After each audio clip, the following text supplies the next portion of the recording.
Chief Moore, thank you for being here today.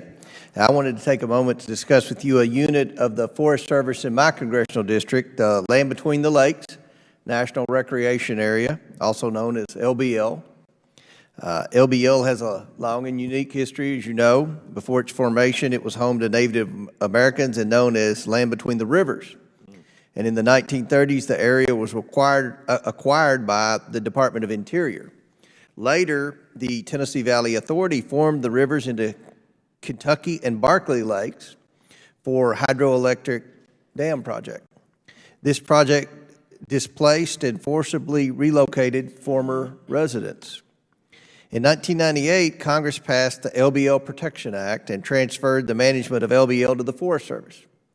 Today, LBL is a site of a great historical and emotional significance for many former residents and their families in my congressional district. Around 2/3 of the U.S. population lives within a 6-hour drive, making it one of the most accessible national recreation areas in the U.S. It encompasses 170,000 acres of forests and open lands and attracts visitors from all over the world to ride ATVs, hunt, fish, boat, and simply enjoy nature. Unfortunately, LBL has suffered from several deferred maintenance projects and chronic understaffing. LBL has also suffered from a shortage of law enforcement officers to cover the extensive federal lands. The LBL Advisory Board's recently expired charter compounds these issues. This prevents the Advisory Board from meeting with the Forest Service to share their expertise on the cultural and historical context of the area.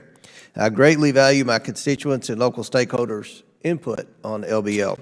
I trust and rely on their advice regarding what aspects of LBL management need to be improved and appreciate their advocacy.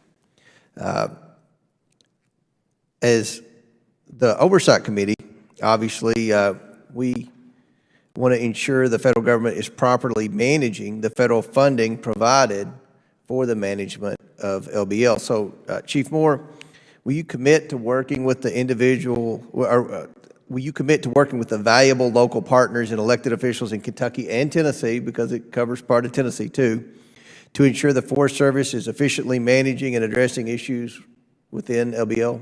Yes, I would, Congressman.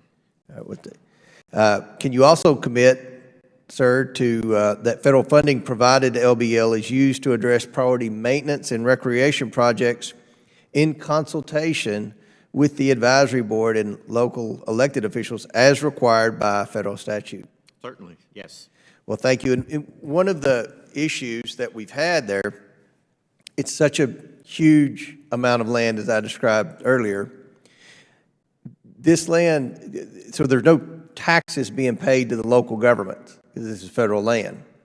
But yet, because of the staffing shortages of law enforcement, anytime there's a wreck or a call, there's been no federal law enforcement agents there. So we've had to use local law enforcement.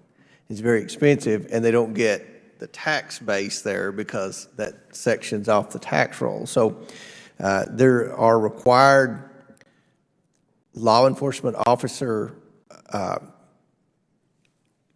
quotas for patrolling that area that haven't been met for many, many years. So we want to make sure that the funding is used to make sure that there's appropriate law enforcement protection for the tourists and the local residents of that area.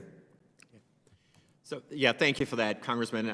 Since the last time we talked, I have looked into that, and we have made a commitment to hire up to 6 additional law enforcement personnel there. So that is completed now.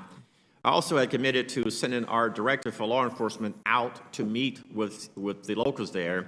That meeting has been set up, and I believe it's sometime around April 12th or somewhere in there. So that is in motion, and we now have 6 law enforcement personnel there on that unit. Great. All right. Well, thank you very much. Look forward to working with this in the future. And Mr. Chairman, I yield back.